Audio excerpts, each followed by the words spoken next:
Bonjour à toutes et à tous, je vous souhaite la bienvenue à cette conférence débat organisée par l'association Le Club Émeraude. Cette conférence se déroulera en deux parties.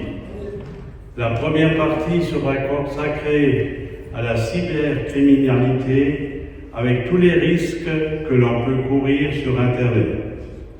Cette partie sera présentée par le gendarme spécialiste en cybercriminalité de la gendarmerie de Sarreguemines. Nous aurons droit à un petit bonus pour la seconde partie, une présentation de la gestion de l'environnement et de la réglementation qui y est associée. La présentation sera animée par le gendarme chargé de ce domaine, également de la gendarmerie de Sarreguemines. Je remercie tout particulièrement la gendarmerie de Sarreguemines de nous avoir fait bénéficier de l'expertise de ces équipes. Bien entendu, vous pourrez poser toutes vos questions à l'issue de chaque présentation. Merci à vous et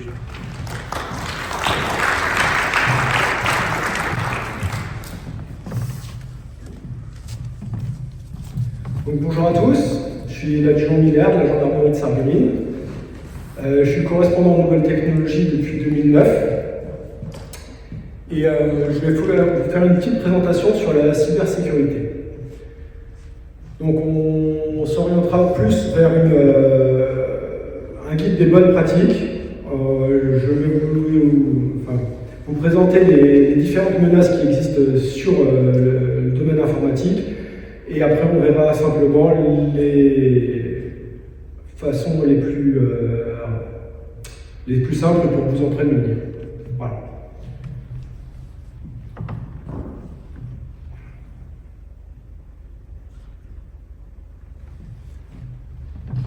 Donc, en matière de cybercriminalité, il y a différents attaquants et différentes motivations. Donc, les attaquants peuvent être des États-nations pour des notions de géopolitique, des activistes en raison d'idéologie, des amateurs de sensations fortes pour des raisons de satisfaction, des terroristes pour la violence idéologique ou des menaces internes aux sociétés en raison d'un mécontentement. Le domaine qui va particulièrement traiter aujourd'hui, c'est les cybercriminels et les gains financiers qui peuvent découler de toutes ces manœuvres frauduleuses.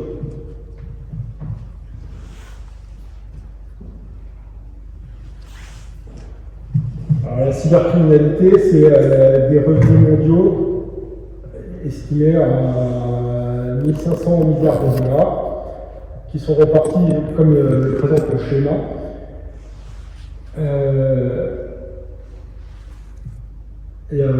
On verra particulièrement les rançongiciels, qui sont une grosse source de revenus pour les pirates. On voit aussi que la revente de données piratées représente un grand chiffre d'affaires. Tout ce qui concerne les marchés illicites, le secret des affaires et les services criminels ne seront que très peu abordés. Ils seront peu abordés ici parce qu'ils regardent plus les collectivités et je dirais moins les personnes qui sont, comme vous, qui sont susceptibles d'être victimes.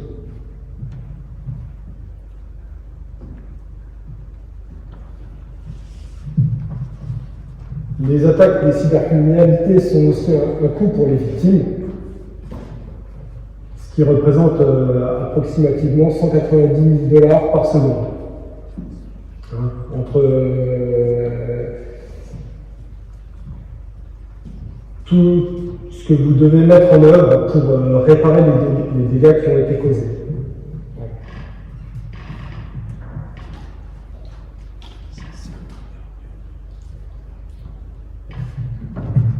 Voici un tableau avec le top 15 des menaces qui sont susceptibles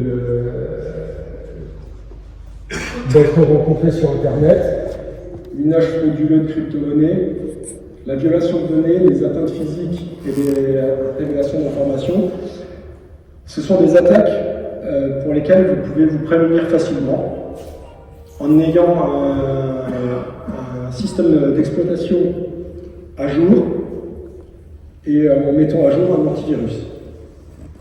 Vous risquez moins de subir ce type d'attaque si vos systèmes informatiques sont à jour et bien entretenus. Je pense qu'il y a besoin de détailler peut-être certaines infractions, ou vous voyez à peu près de quoi on parle.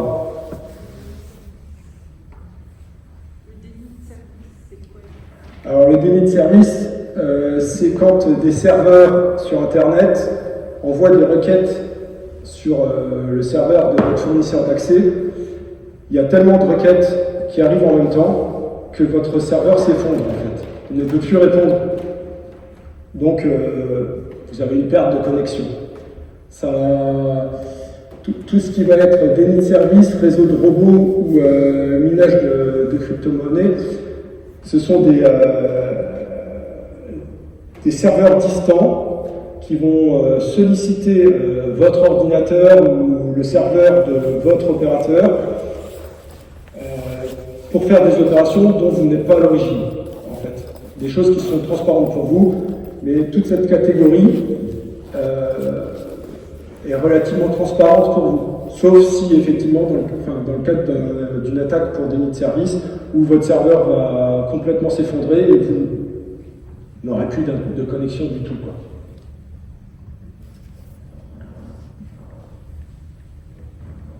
Ce qui concerne les violations de données, les atteintes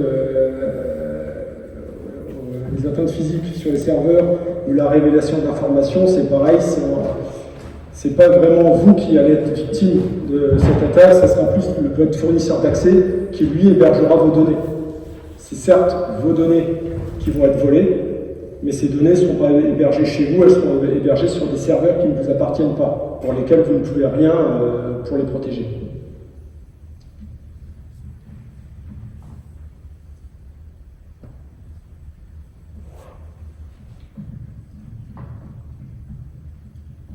Alors, les menaces internes, le cyberespionnage, ce sera des piratages qui seront faits au sein de sociétés,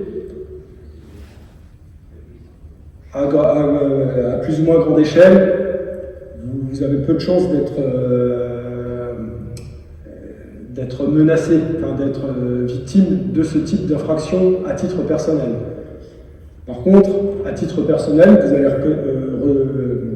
recevoir des milliers de courriers indésirables par jour pour vous solliciter à souscrire, ça peut être de la publicité, ça peut être ou des faux mails que l'on reçoit principalement.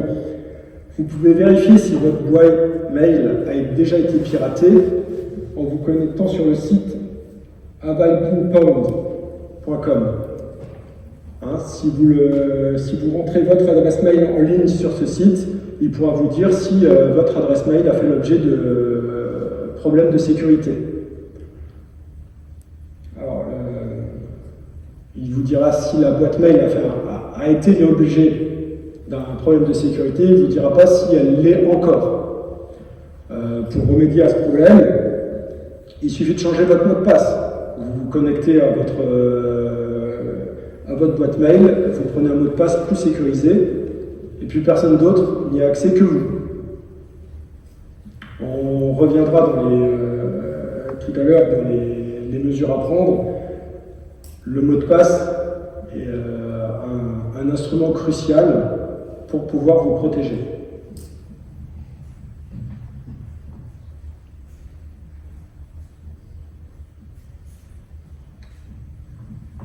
L'hameçonnage ou le phishing. Donc ça va être le fait pour le cybercriminel de vous envoyer un message pour pouvoir récupérer vos données. Alors ça peut être des données bancaires, ça peut être des données d'identité, ça peut être tout ce qu'un criminel aura besoin sur Internet pour faire du profit. Pas forcément pour vous nuire, mais pour faire du profit. Et ça vous liera d'une manière ou d'une autre.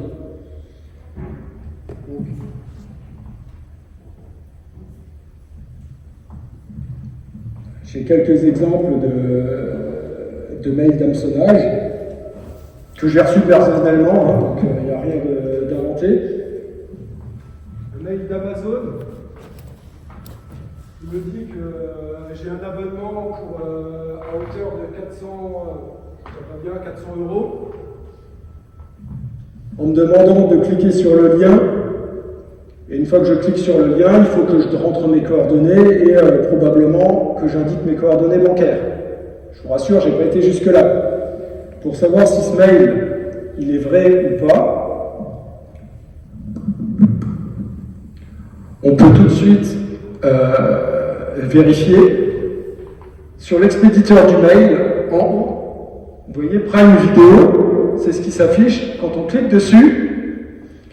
Prime Video, l'adresse de départ, c'est noreply@premiumsubscription.l. C'est pas Amazon. Si ça avait été Amazon, ça serait une adresse mail en amazon.com. Voilà, c'est ce genre d'astuce qu'il faut pouvoir déceler pour pouvoir vous prémunir.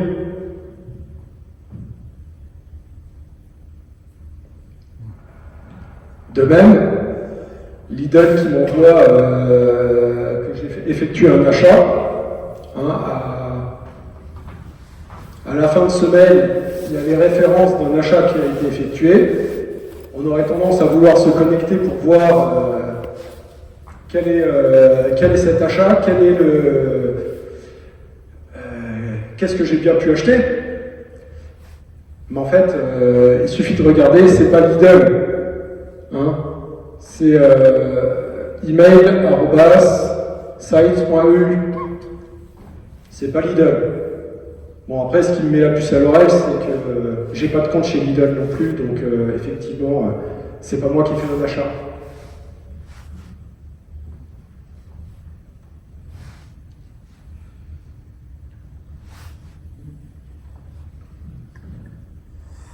On peut avoir des offres intéressantes.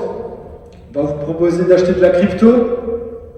Hein, on va vous... Alors, ouais, pour la crypto, c'est soi-disant BFM Business qui m'aurait envoyé un mail. Toujours le même principe.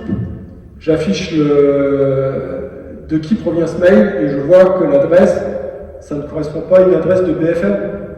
Donc il y a quand même lieu de se poser des questions. Si la personne qui m'envoie ce mail se cache derrière une fausse adresse, il y a peu de chances pour que le contenu du mail soit vrai. Après, les cybercriminels ne se contentent pas d'envoyer des mails. Le phishing se fait aussi par téléphone.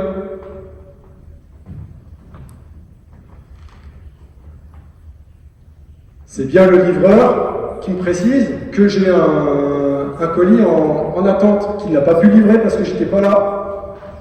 Et quand on clique sur le lien pour les consignes relais.com, et ben consigne relais me dit qu'il faut que je paye 50 centimes pour pouvoir reprogrammer ma livraison. Sauf que ces 50 centimes, c'est juste un accès à ma carte bancaire.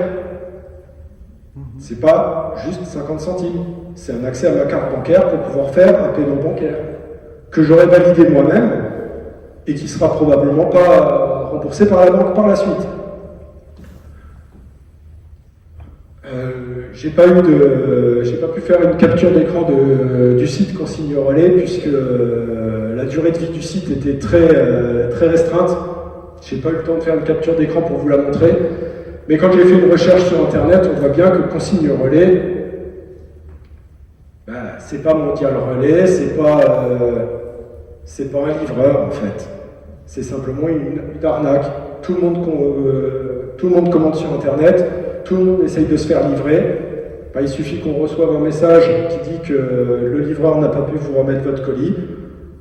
Vous avez vite fait de cliquer, de rentrer vos coordonnées bancaires et d'être victime.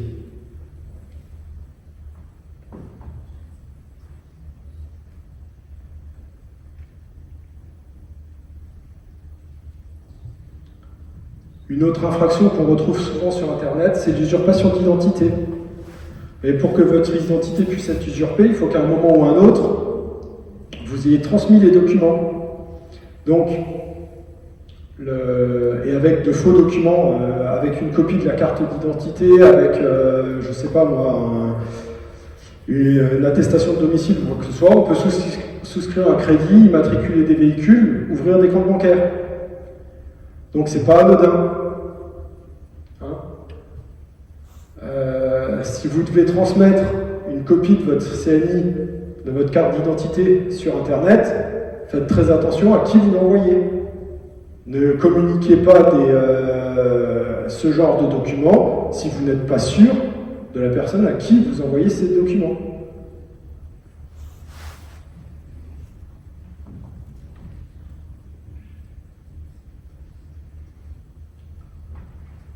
Donc je vous avais promis de vous parler du rançongiciel. Le rançongiciel, c'est en fait un logiciel qui va prendre en rançon vos données. Il s'exécute en général soit par une pièce jointe sur un mail, vous allez cliquer et vous allez installer le logiciel, soit en téléchargeant directement des logiciels sur Internet. Donc c'est un logiciel pirate. Son but, c'est de chiffrer votre ordinateur de sorte que vous ne puissiez plus l'utiliser. Vous allez juste avoir une page qui va vous dire qu'il faut payer une rançon sur tel compte bancaire pour pouvoir débloquer l'ordinateur. Ça ne sert à rien de payer. Si votre partition est chiffrée, vous avez déjà été trop loin, vos données sont perdues. C'est pas en payant la rançon que vous les récupérerez. On verra par la suite, vu que c'est trop tard, comment faire pour pouvoir récupérer vos données. Donc ça va faire partie d'une hygiène numérique, de faire des sauvegardes des sauvegardes fréquentes pour pouvoir restaurer les données en cas de problème. Mais si vous n'avez pas fait de sauvegarde avant, il n'y aura rien à sauvegarder. Vous aurez tout perdu. Alors les photos des enfants, des petits-enfants, si vous n'avez que la version numérique et que vous n'avez pas de sauvegarde, on ne pourra pas forcément les récupérer. Dans le cadre du rançongiciel, quand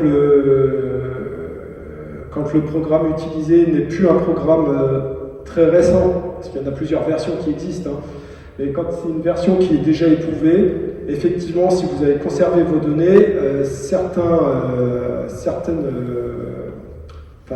opérateurs sur Internet peuvent vous permettre de récupérer les données, mais ça sera sur des logiciels éprouvés pour lesquels plusieurs tests ont été faits pour trouver la clé de chiffrement.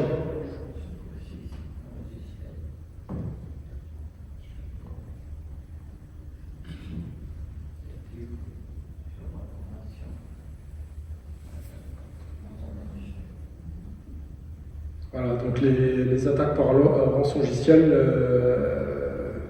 arrivent à peu près toutes les 11 secondes dans le monde.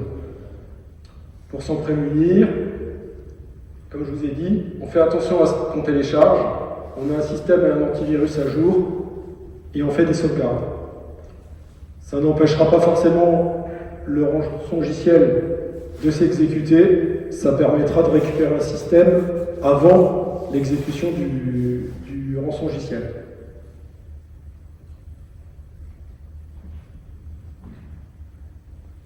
Vous avez des questions pour l'instant? Non? Qu'est-ce qu'il faut faire si jamais ça vous arrive? Est-ce qu'il faut le déclarer quelque part? Il faut venir vers la gendarmerie pour dire ok, j'ai Alors,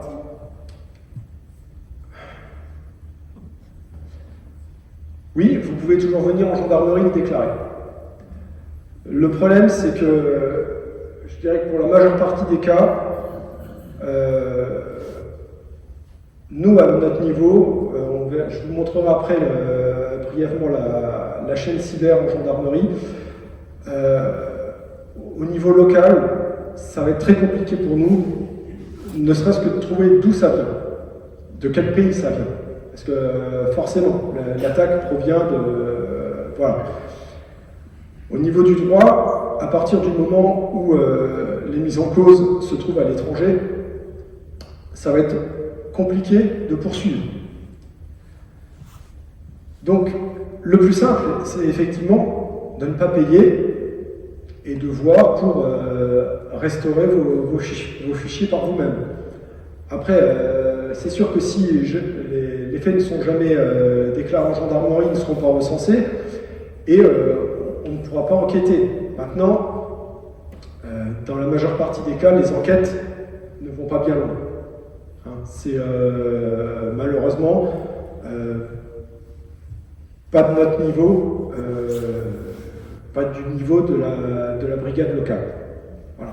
Et après, si on doit faire monter à d'autres niveaux, il va falloir qu'on saisisse l'ordinateur, qu'on l'envoie, et ça va être des contraintes pour vous.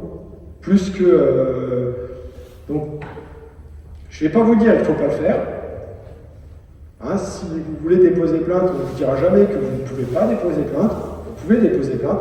Maintenant, je dirais que c'est à vous de peser en amont si le jeu en vaut la chandelle.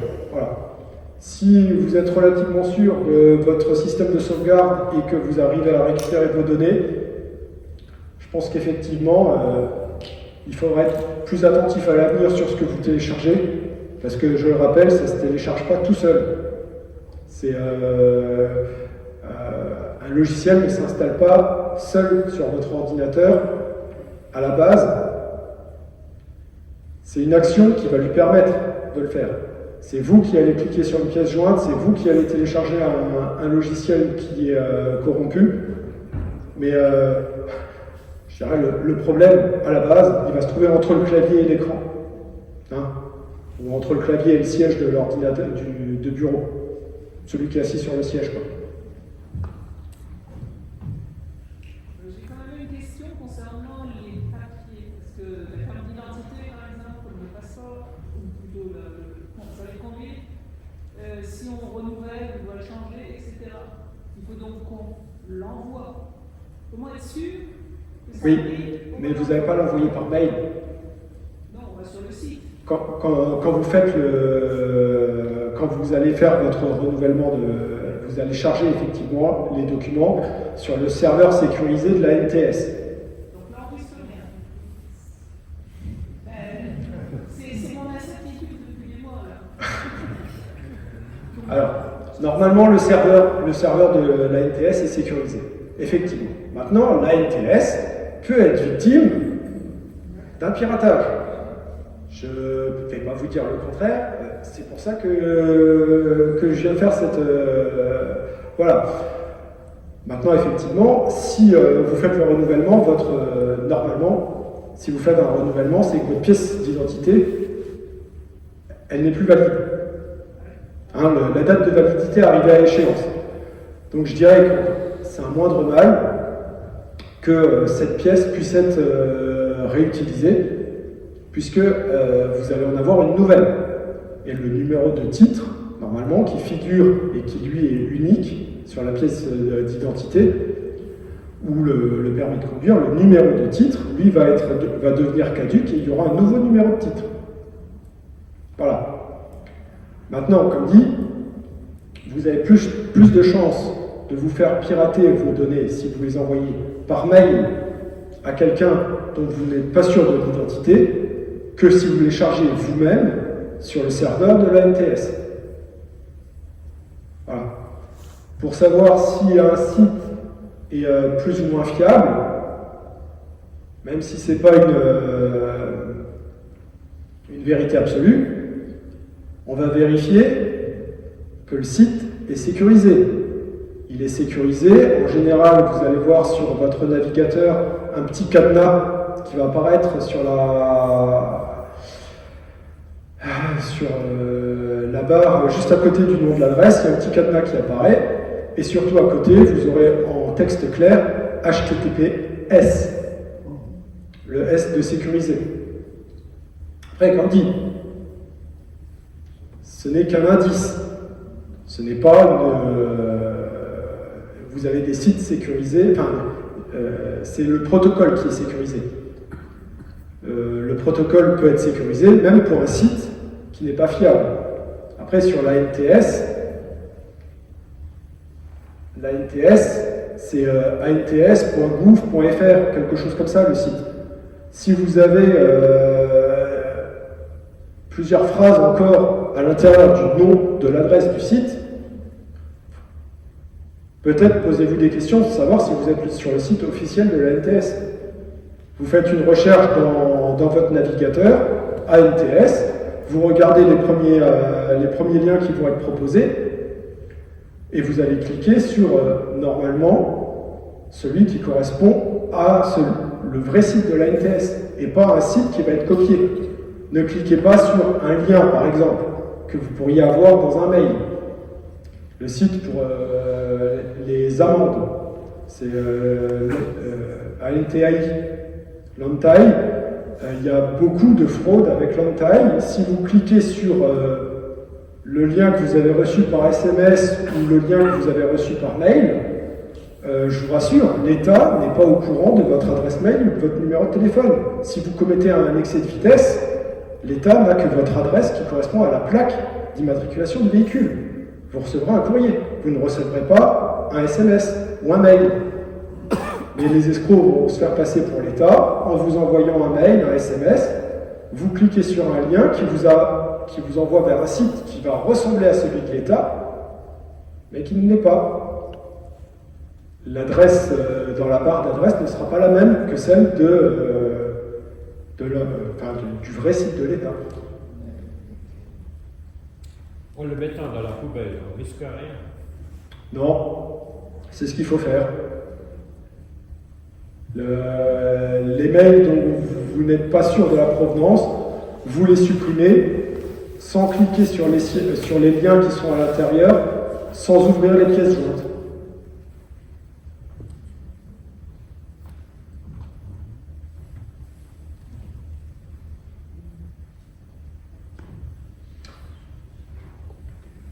Donc je vais vous détailler un petit peu aussi l'infraction d'escroquerie. Elle n'apparaissait pas dans les top 15 des cybermenaces, mais simplement parce que l'escroquerie, elle peut être faite par tout moyen et pas uniquement par Internet. Méfiez-vous de votre banquier qui vous téléphone pour vous demander de valider des opérations avec votre application. Ce ne sera pas votre banquier en général. Méfiez-vous des mails, des messages, des escrocs qui se feraient passer pour un proche. Si votre fils vous envoie un mail ou un message avec un nouveau numéro de téléphone en disant qu'il a perdu le sien, qu'il est coincé à l'étranger, qu'il a besoin de sous pour pouvoir rentrer, ça devrait allumer une lumière rouge. Il ne faut pas faire de virement. Et si en plus on vous parle de faire des paiements en carte PCS ou en transcash ou en virement Western Union, si vous ne savez pas ce que ça veut dire, oubliez carrément. Il n'y a que les escrocs qui utilisent ça. Donc, je le répète, on évite d'envoyer des documents autant que possible. On fait attention aux offres alléchantes. On se méfie des QR codes. Quand on scanne un QR code, l'appareil photo de votre téléphone vous propose d'aller sur le lien. Mais le QR code, c'est pas forcément le site pour lequel vous pensiez cliquer. Une escroquerie qui arrive souvent en ce moment, c'est sur les parcs-mètres. Vous voulez payer votre stationnement, pour aller sur l'application de paiement, on vous propose de scanner le QR code. Il y a des escrocs qui ont bien compris l'arnaque, qui ont bien compris la technique, et qui ont collé leur propre QR code par au-dessus de celui de l'application. Vous allez cliquer dessus, c'est un site qui va ressembler au site de paiement. Il aura fait une copie du site de paiement simplement. Il va vous demander votre numéro de carte bleue, ce qui ne va pas vous paraître illogique puisque vous vous connectez pour payer, sauf que vous ne vous connectez pas au bon service pour payer. Donc soyez vigilants à la barre d'adresse. Quand vous allez sur un site, regardez bien l'adresse, le libellé de l'adresse, vérifiez visuellement que ça peut correspondre au site que vous visez.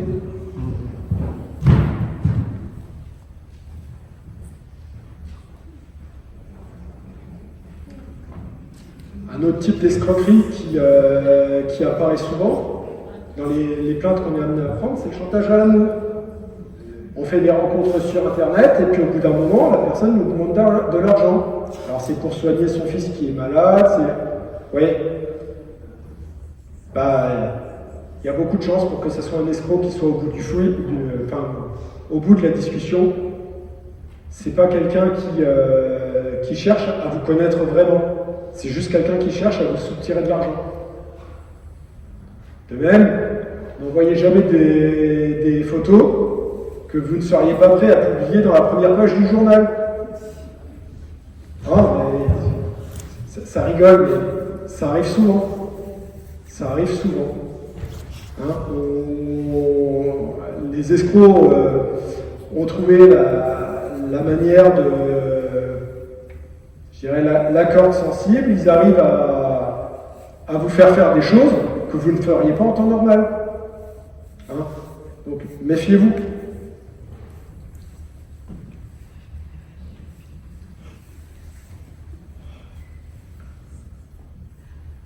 Donc, après avoir développé un petit peu ce qui peut se passer sur Internet, je vais vous présenter comment agir pour votre cybersécurité.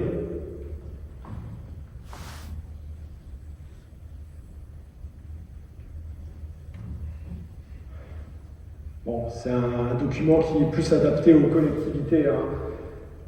Mais si vous avez un système qui est sécurisé, que en cas de problème, vous sachiez comment alerter, préserver les preuves, faire un dépôt de plainte éventuellement, et pouvoir contenir, éradiquer et remédier au problème, eh bien, il n'y a pas de problème en fait. Voilà. Donc, ce qu'il va falloir, c'est déjà, je répète, c'est plus orienté pour les collectivités. Mais vous devez avoir un inventaire du matériel qui est connecté à votre box. Vous devez savoir ce qui se connecte à votre box. Si vous savez que vous avez un ordinateur portable, un ordinateur fixe et 3 téléphones, c'est bien, vous savez ce qui se connecte. Le reste ne devrait pas pouvoir se connecter. Le reste devrait être bloqué.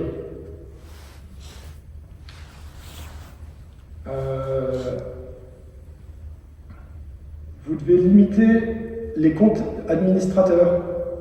Je sais, on a tous un compte unique administrateur sur Windows.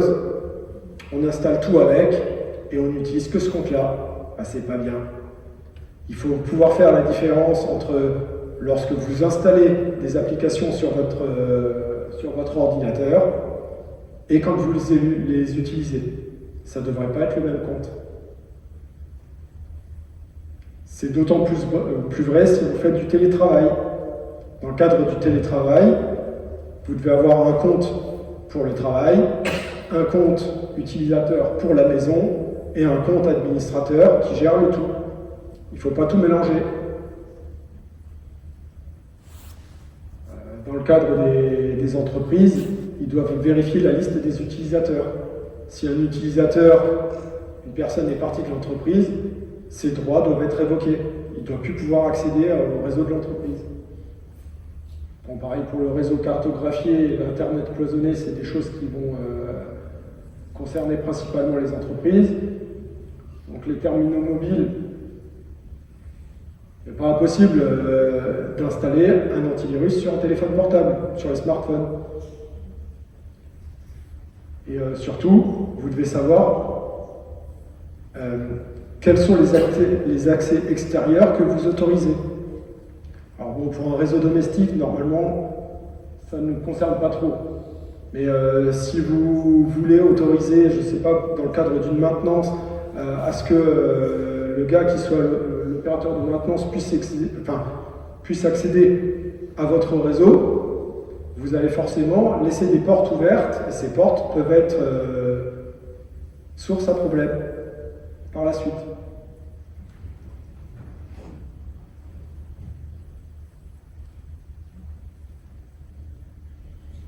Pour bien vous protéger, il faut utiliser différents mots de passe. Les mots de passe sont difficiles à attaquer ou à deviner. C'est pas le nom du conjoint, c'est pas le nom du chien. Le mieux, c'est des suites de caractères alphanumériques qui sont aléatoires. Maintenant, comme dit, c'est pas très pratique. Il faudrait, dans l'idéal, un mot de passe différent pour chaque compte, dont vous soyez le seul à être au courant. Bon, changez souvent et si nécessaire, si déjà ils sont robustes et qu'ils sont différents pour chaque compte, ça sera déjà pas mal. Mais il faut surtout que personne d'autre que vous n'y ait accès. Si vous inscrivez vos mots de passe sur le post-it qui est en dessous du clavier, bon, je ne dis pas que le cambrioleur qui risque de venir chez vous va aller chercher ses mots de passe, mais s'il le fait, il aura aussi accès à vos comptes bancaires. Donc, ne gardez pas de mots de passe écrits en clair à proximité. Une des solutions qui peut permettre de remplir toutes les cases, c'est un gestionnaire de mots de passe. Mais bon, un gestionnaire de mots de passe, ça implique que vous devez pouvoir être en ligne pour accéder à votre mot de passe, et que le gestionnaire de mots de passe, il a vraiment un mot de passe qui, lui, est très très sécurisé, que vous connaissez par cœur, et que vous êtes le seul à connaître. Après, je dirais que vous pouvez faire un distinguo entre les comptes Internet qui sont primordiaux, ceux qui doivent vraiment être sécurisés, et ceux pour lesquels, bon, bah, si vous faites pirater, à la limite, vous ferez pirater quoi? Votre adresse mail, parce que vous avez utilisé votre adresse mail pour vous inscrire à une newsletter.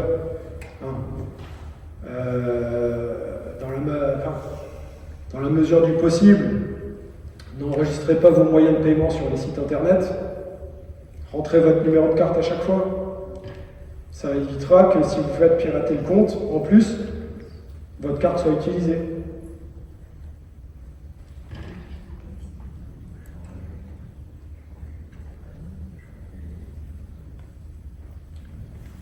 Donc pour se prémunir des failles techniques, il faut que vos logiciels soient mis à jour avec toutes les mises à jour par les distributions officielles. Et pour les sauvegardes, sauvegarder ce qui est primordial régulièrement. Si vous en avez l'occasion, déconnectez ces sauvegardes du réseau. Si vous avez un disque dur externe, une fois que la sauvegarde est finie, vous le débranchez, comme ça, s'il arrive quelque chose, il n'y a pas moyen de se faire pirater ce disque dur. Et puis, assurez-vous que vos sauvegardes soient en état de pouvoir restituer en cas de problème. C'est pas le tout de faire une sauvegarde, mais si la sauvegarde est corrompue, vous ne pourrez pas la restaurer. Voilà. Vous avez des questions? Pour les mises à jour. Oui. Est-ce qu'il faut laisser l'ordinateur en automatique, en automatisation pour accepter toutes les mises à jour qui sont faites automatiquement? Ou est-ce qu'il faut dire oui, vous pouvez savoir ce qui va être mis à jour et comment contrôler si elle est officiellement distribuée ou non? Les mises à jour, alors, pour tout ce qui est système d'exploitation, les mises à jour seront forcément de la distribution officielle. Notamment, si vous utilisez, je pense pour la plupart Windows va vous dire qu'il y a une mise à jour à faire. Voilà. Si vous mettez les mises à jour automatiques, c'est très bien. Il fera les mises à jour, il sera toujours à jour. Pour certains logiciels, il va vous demander si vous voulez, il va vous dire il y a une mise à jour qui existe, est-ce que vous voulez la faire?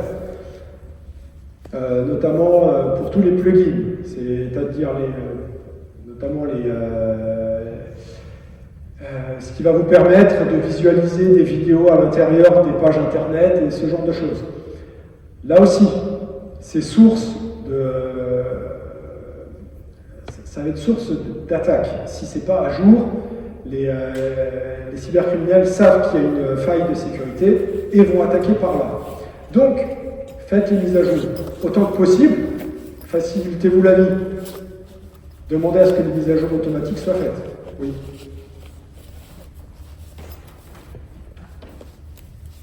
D'autres questions ?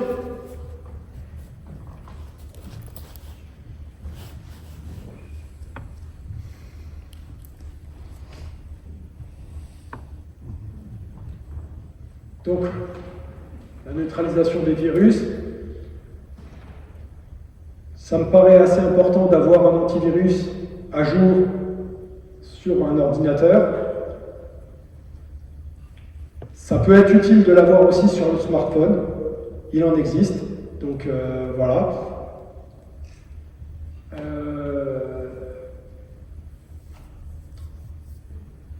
Oui.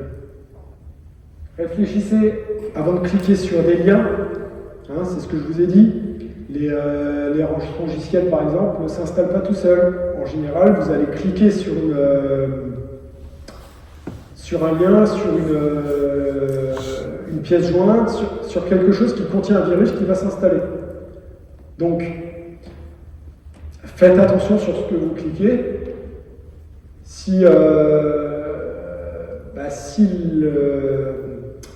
le message, enfin si l'émetteur du message n'est pas connu, peut-être qu'effectivement il n'a rien à voir avec vous. Pourquoi ouvrir la pièce jointe? Vous prenez un risque. Essayez de mettre à jour vos carnets d'adresses. Si vous mettez à jour votre carnet d'adresses, comme sur votre téléphone, vous avez un nouveau numéro qui téléphone, vous ne savez pas qui c'est. Quand ce numéro a été enregistré, vous savez qui c'est. Faites pareil sur vos emails. Comme ça, je dirais assez rapidement, vous savez si l'émetteur du message, vous le connaissez ou pas.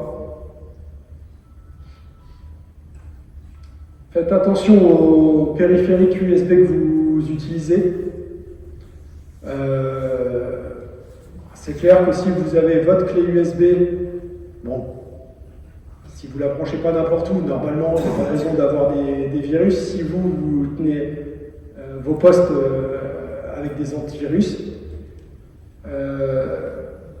attention à ce un périphérique qu'on va vous confier. Hein, si quelqu'un vous confie une clé USB, passez un coup d'antivirus dessus avant de la brancher. Enfin, avant d'utiliser ce qu'il y a dessus. Parce que vous serez obligé de la brancher pour passer l'antivirus. Hein. Mais même si la personne n'est pas au courant que sa clé est infectée, ce serait dommage de vous faire infecter parce que vous pensez que cette personne est fiable, alors qu'elle n'est pas au courant qu'elle est infectée.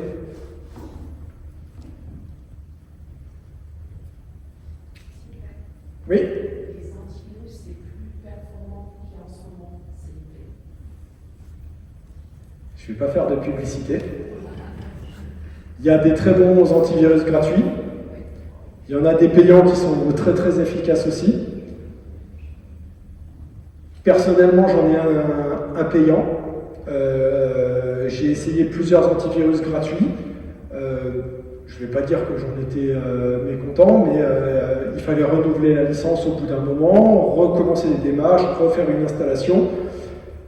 Là au moins j'en ai un, ça fait 2-3 ans que je mets à jour la licence en payant annuellement et j'ai juste un code de licence à mettre à jour. Tout se fait de manière transparente, sans avoir à réinstaller un nouvel antivirus, repartir avec un antivirus gratuit, mais que pour une durée d'1 an. Et puis au bout d'1 an, il faudra rechanger pour repasser au précédent. Ça évite les manipulations, ça évite... voilà.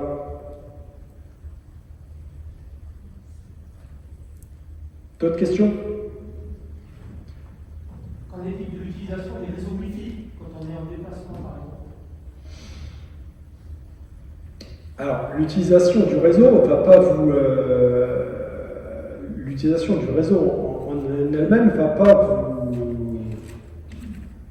pas être source d'une attaque. C'est vous qui vous connectez au réseau. Donc, c'est le propriétaire du réseau qui devrait plus se méfier.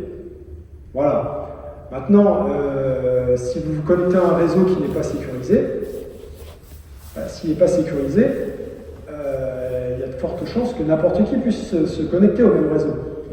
Et si tout le monde est connecté au même réseau qui n'est pas sécurisé, ce ne sera pas de bol. Mais si un hacker décide de craquer votre ordi à ce moment-là, ce ne serait pas de chance.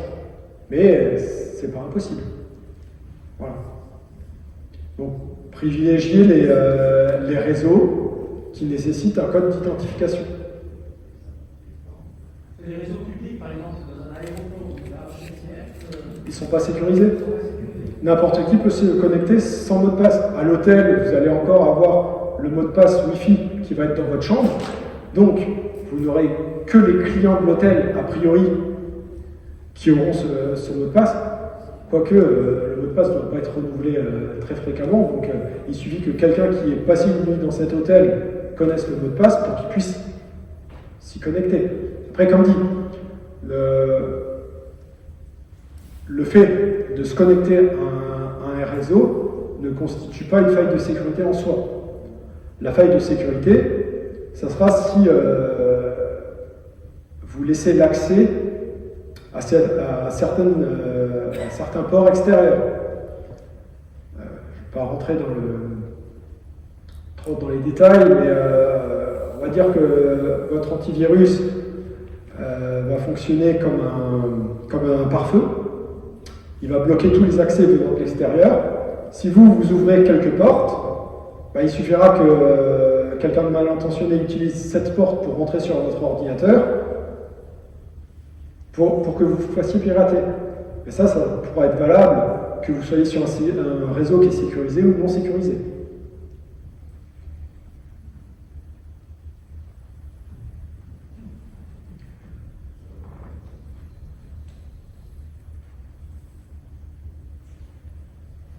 Donc, quelques mots sur le télétravail. Pour ceux qui sont amenés à faire du télétravail, effectivement, il faudrait prévoir de l'équipement dédié pour éviter, ou comme je vous ai dit, ou avec des comptes bien distincts pour séparer la partie travail de la partie domestique. Si votre ordinateur fait l'objet d'un piratage, si vous êtes victime d'un rançongiciel alors que vous étiez en train de travailler en télétravail, c'est vos données personnelles et vos données professionnelles qui seront perdues. Donc, c'est pour ça on dit prévoir les équipements, de bien tout séparer en fait. Il ne faut pas mélanger le personnel et le professionnel, parce que si vous mélangez tout et que vous êtes victime pour la totalité.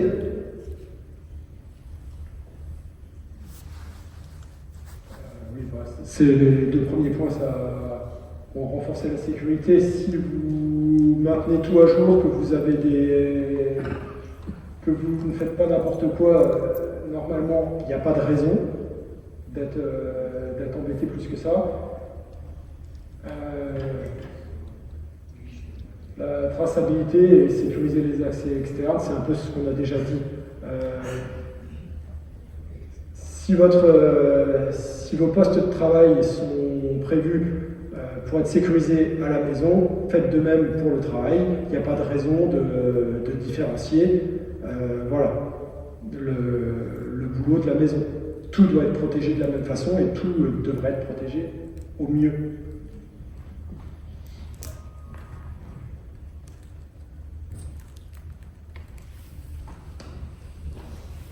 Donc en bref, on ne clique pas sur les pièces jointes qui viennent d'expéditeurs inconnus. Quand c'est un expéditeur qui est connu, on se méfie quand même, on fait attention parce que, comme dit, lorsque vous êtes victime d'un rançongiciel, On ne peut pas revenir en arrière. On ne peut que restaurer une sauvegarde. Ça va vous demander beaucoup de temps, ça va vous demander une réinstallation du système, c'est beaucoup de contraintes. Il suffit de réfléchir, pas cliquer. Je pense que pour éviter beaucoup d'embêtements, un peu de réflexion et comme je vous ai dit, on ajoute les contacts au carnet d'adresses. Si les contacts sont tous répertoriés, quand vous recevez un message, un SMS de quelqu'un que vous ne connaissez pas, vous vous méfierez encore plus. On met à jour son système, son antivirus et on fait des sauvegardes. On fait attention à ce qu'on branche sur son réseau. Hein, si vous voulez, par exemple, brancher le téléphone d'un ami pour le recharger, branchez-le à une prise secteur, le téléphone. Ne le branchez pas sur le port USB du PC. Parce que si le téléphone il est verrouillé, il y a de fortes chances qu'après, ce soit votre ordinateur qui le soit. Et si vous avez un réseau domestique avec plusieurs ordinateurs, plusieurs téléphones qui sont branchés sur le même réseau, ça va être la totalité du réseau qui va être verrouillé.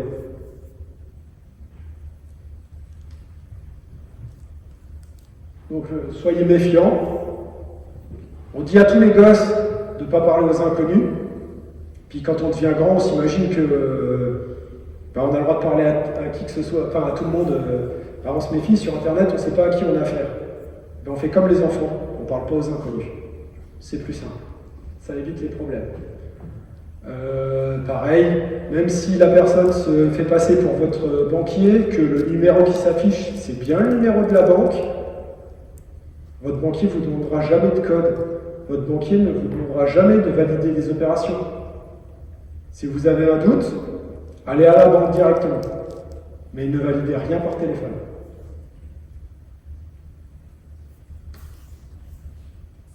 Donc on sauvegarde ses comptes avec des mots de passe robustes, différents. On essaye de ne pas garder toujours le même mot de passe, parce que s'il est compromis, votre mot de passe, tous vos comptes sont compromis. Quand on télécharge des fichiers, des programmes, on les télécharge directement sur le site du développeur du programme. On ne va pas les télécharger sur des sites comme 01.net ou des choses comme ça, qui peuvent être amenés à rajouter de la pub dans le programme, voire pire. Donc si vous voulez télécharger un logiciel antivirus gratuit de tel éditeur, vous allez sur le site de l'éditeur pour le télécharger, pas sur un autre site. Et faites attention à tout ce que vous pouvez être amené à transmettre par mail. Voilà.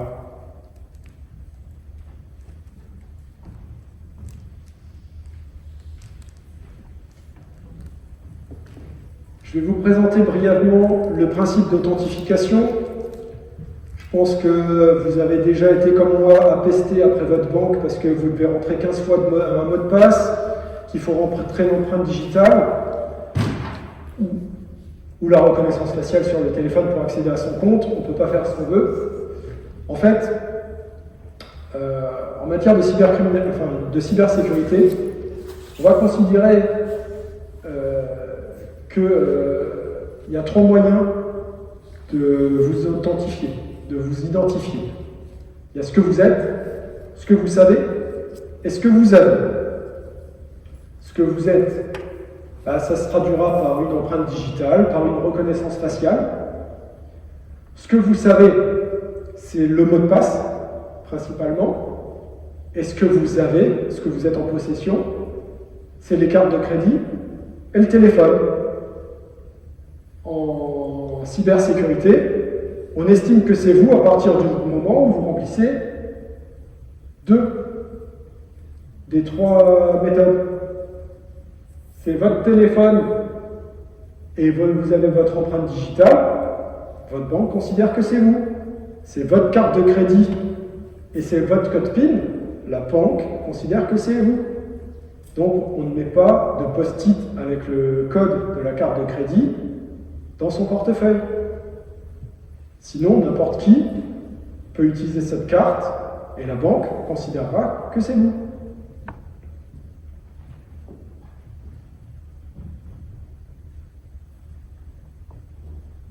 Voilà, et pour finir, la gendarmerie dans le cyberespace. Voilà.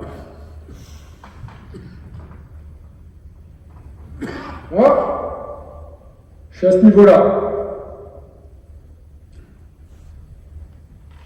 Donc, je peux être amené effectivement à faire des actes de criminalistique simples, exploiter un téléphone, ce genre de choses.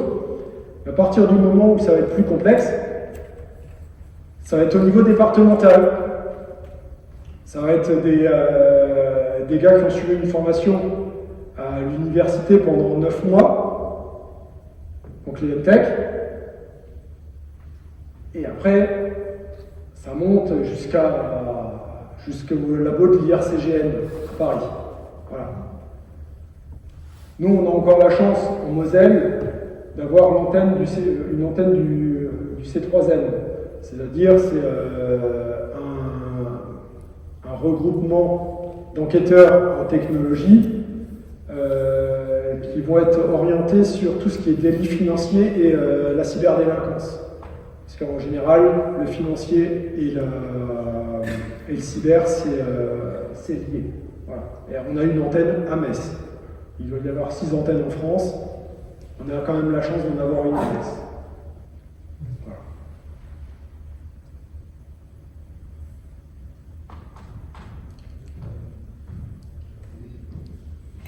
Donc, je vous remercie pour votre attention. Est-ce que vous avez encore des questions? Non, c'est un... Il y a des fois on envoie des messages sur les boîtes mail, des Oui. publicités, et comment est-ce qu'on peut s'en débarrasser pour pas que ce soit sans cesse, que ça revienne parce qu'on n'arrive pas à se désabonner? Alors je sais qu'il y a une solution éventuellement. Alors, s'il y a une solution, je serai bien preneur. Hein. À part aller sur le mail en question, cliquer sur se désabonner. Alors, sur ceux sur lesquels ça marche, ça marche. Il y a un lien pour se désabonner. Est-ce qu'on se désabonne vraiment? Je ne sais pas. Faites-le, vous recevrez moins de mails. Après, ceux qui risquent d'arriver seront plus des mails de phishing. C'est des mails qui sont à caractère clairement frauduleux et publicitaire. C'est vraiment frauduleux. Voilà. C'est les mails que je vous ai montrés de Lidl, de Amazon. Ceux-là, vous ne pouvez même pas vous désabonner. Je pense que c'est un bon indice pour vous dire que oui, il y a un problème. Mais non, je n'ai pas de solution miracle. Oui, j'avais une autre question avant. Oui, enfin, ce n'était pas une question, c'était 2 remarques. La première remarque, ça fait un peu plus d'1 heure que je vous écoute. Ben, j'y ai perdu le peu de latin qui me restait. À moins d'être un informaticien féru, je ne vois pas comment une personne seule pourrait se prémunir face à toutes ces attaques. La deuxième remarque, ces attaques, je constate, je ne sais pas si les autres partagent ce constat, que ces attaques sont de plus en plus fréquentes, ces tentatives d'arnaque. Alors, de toutes sortes, de toute nature. Et les pouvoirs publics, plus le temps passe, moins nous avons l'impression, c'est mon impression, que les pouvoirs publics peuvent contrôler quoi que ce soit de ce qui se passe sur la toile. Et donc c'est à nous, individuellement, d'essayer de nous protéger. Et ça pose un gros problème. Voilà, c'est simplement des... Oui, je suis tout à fait d'accord. Les pouvoirs publics ne peuvent pas faire grand-chose. Internet est mondial. Hein, donc, à partir du moment où tous les pays ne se mettront pas ensemble pour éditer des règles et pour que des poursuites soient faites, même à l'étranger, on ne pourra pas faire avancer les choses. Maintenant,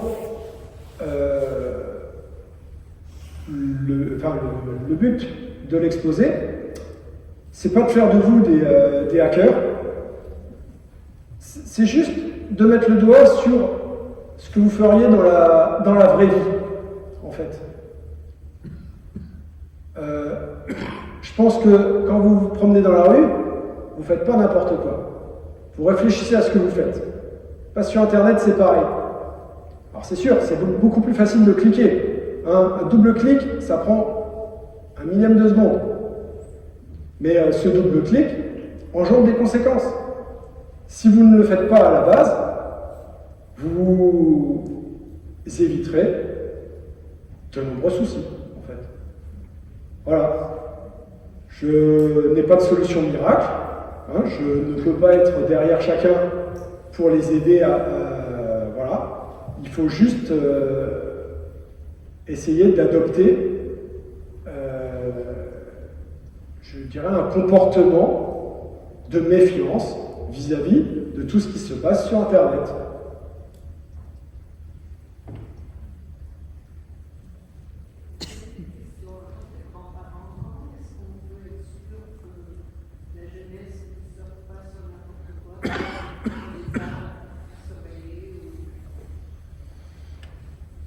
Alors il existe des contrôles parentaux. Oui, non, le contrôle parental, donc une application de contrôle parental qui empêche les jeunes d'aller sur certains sites, voilà. Bon, quand mes enfants étaient plus jeunes, j'ai installé un contrôle parental jusqu'à ce que je me rende compte qu'en fait, ma fille a réussi à le désactiver tout seul. Donc, de même, vous ne pouvez pas être derrière eux sans arrêt, mais ça fait partie de l'éducation.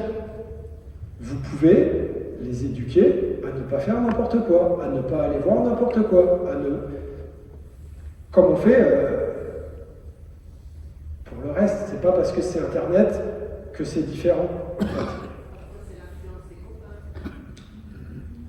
C'est l'influence des copains. Il y en a un qui envoyait des messages à une telle pour se moquer d'elle parce qu'elle était grosse, et puis les autres font pareil, et puis après elle fait une tentative de suicide. Oui, on est confronté à ça. J'ai pas de solution miracle. Moi j'interdirais Internet à tous les gosses. Maintenant, c'est pas une solution non plus, parce qu'il arrivera un jour où ils y auront quand même accès. Voilà, mais les réseaux sociaux ne font pas de bien. C'est un terrain de jeu pour les délinquants. Monsieur. Oui, donc moi c'était juste une information à propos des mails. Les mails indésirables, il existe dans certaines applications un dossier courrier indésirable, on le copie là-dedans, j'ai remarqué qu'il ne revenait plus. Ou alors dans un dossier spam, sur certains systèmes. Qu'est-ce que vous en pensez? Alors certains fournisseurs d'accès le font, je dirais, de manière automatisée. Si on prend le cas, je prends le cas de SFR, puisque ma boîte mail, elle dépend de SFR. SFR met dans la boîte courrier indésirable une grosse partie des mails que je reçois. Voilà. Alors le mail du chauffagiste pour la facture de la pompe à chaleur, oui, ils y passent tous. Mais la pub continue d'arriver. Moi, je remarque que en copiant cette pub qui a en copiant dans le dossier courrier indésirable ou spam, ça ne revenait plus. Alors, tous, mais ça ne revenait plus. Oui, voilà, il faut le faire régulièrement, en fait. Il faut, c'est ce qu'on disait sur le désabonnement et des listes de diffusion et tout ça. Si on le fait régulièrement, on reçoit quand même beaucoup moins de mails que si on ne le fait pas. Maintenant, je trouve ça moche qu'on soit arrivé au stade où on est obligé effectivement de faire du tri sur ce qu'on doit recevoir. Mais là-dessus, j'ai pas de solution miracle. Et ça fait partie, je dirais, des attaques pour lesquelles votre fournisseur d'accès va être victime. Votre fournisseur d'accès, il va avoir votre nom, il va avoir votre adresse mail, éventuellement vos numéros de téléphone, votre adresse, etc. Et si lui se fait pirater, ces données vont être réutilisées par les escrocs. Alors, Alors si c'est juste pour, effectivement, dans une moindre mesure, pour vous envoyer des mails publicitaires, c'est un moindre mal. Ça peut être utilisé pour être beaucoup plus ciblé. Mais voilà, comme dit, si vous n'avez rien de secret chez votre fournisseur d'accès, il n'y a pas de raison normalement que vous ayez autre chose que votre nom, votre prénom, votre adresse mail, votre numéro de téléphone. Ces données peuvent être retrouvées ailleurs, je pense, que par votre fournisseur d'accès. Hein, c'est pas ces données-là qui va qui va intéresser les criminels. Je voulais vous demander en pratique combien de boîtes mail est-il utile d'avoir? J'ai envie de vous dire, il n'y a pas besoin d'en avoir 50, des boîtes mail, sauf si vous avez une boîte où vous allez mettre tout ce qui est publicitaire, une boîte pour avoir vos amis, une boîte... si vous arrivez à tout compartimenter comme ça, bravo. Franchement, chapeau. Mais je pense qu'à un moment ou à un autre, ça va déraper. Il y a une boîte mail qui n'aura pas été dans la bonne...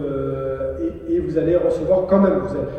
Parce que vous pouvez très bien effectivement utiliser une boîte mail que vous savez qui est pourrie pour tout ce qui est prospecting. Et donc effectivement, vous allez recevoir... mais c'est une boîte mail que vous n'allez jamais consulter parce que vous savez que dessus, vous n'aurez que du courriel. Oui, vous pouvez. Après... moi, j'ai ma boîte mail depuis plus de 20 ans.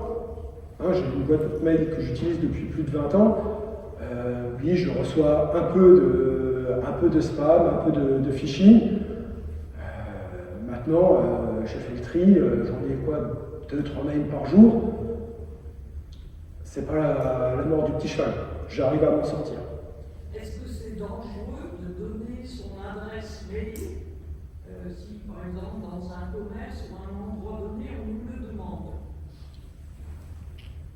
Votre adresse mail, en elle-même, n'est rattachée qu'à une adresse mail. Tout dépend si après, votre adresse mail est composée de votre nom et votre prénom, comme c'est souvent le cas. Après, comme dit, votre nom, votre prénom, si vous allez dans un commerce, c'est pas ça, enfin, c'est pas cette donnée qui va être utile. Le commerçant va les connaître. C'est pas pour lui que ça pourrait être utile. Maintenant, pour certaines boîtes de publicité, ça pourrait être utile de savoir que vous avez fait vos courses dans ce commerce et d'avoir les données. Ce qui va leur permettre de vous envoyer de la pub pour orienter vos achats. Et je dirais, tout dépend à quel point vous êtes susceptible de répondre favorablement à cette publicité. C'est pas l'adresse mail en elle-même n'est pas quelque chose de confidentiel. Hein, c'est pas l'adresse mail qui posera problème. Par contre, si on arrive à associer l'adresse mail avec le mot de passe qui lui est associé, on accédera à toute votre boîte de réception. Et pire que ça, à votre boîte d'émission. On pourra se faire passer pour vous pour envoyer des mails. C'est ça qui va devenir gênant. Mais pour ça, vous êtes protégé par un mot de passe. Si votre boîte mail vous semble, comment dirais-je, un peu corrompue parce que ça fait longtemps que vous n'avez pas changé de mot de passe, ou rien ne vous empêche de changer de mot de passe, de mettre un mot de passe sécurisé, pour être sûr qu'il n'y ait plus que vous qui avez accès à cette boîte mail. Le problème n'étant pas de recevoir un mail, mais principalement d'en envoyer. Si quelqu'un a accès à votre boîte mail, il va pouvoir se faire passer pour vous sur Internet. Vous voyez ce que je veux dire?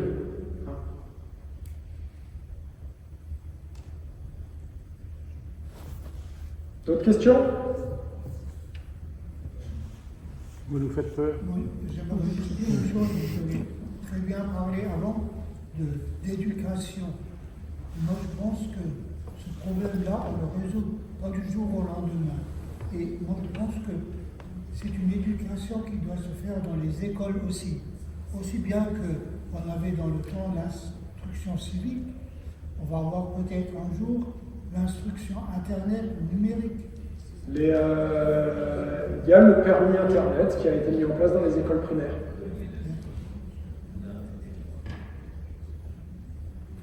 Donc, bon, après, comme dit, c'est vraiment... on oublie quand on est derrière son écran, on oublie tout ce qui peut se passer. On s'imagine qu'on est juste face à l'écran, alors qu'en fait, il n'y a pas que ça.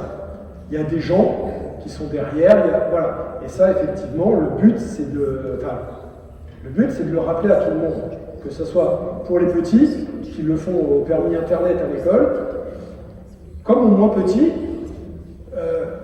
Il faut juste être conscient que tout ce qu'on fait a des conséquences.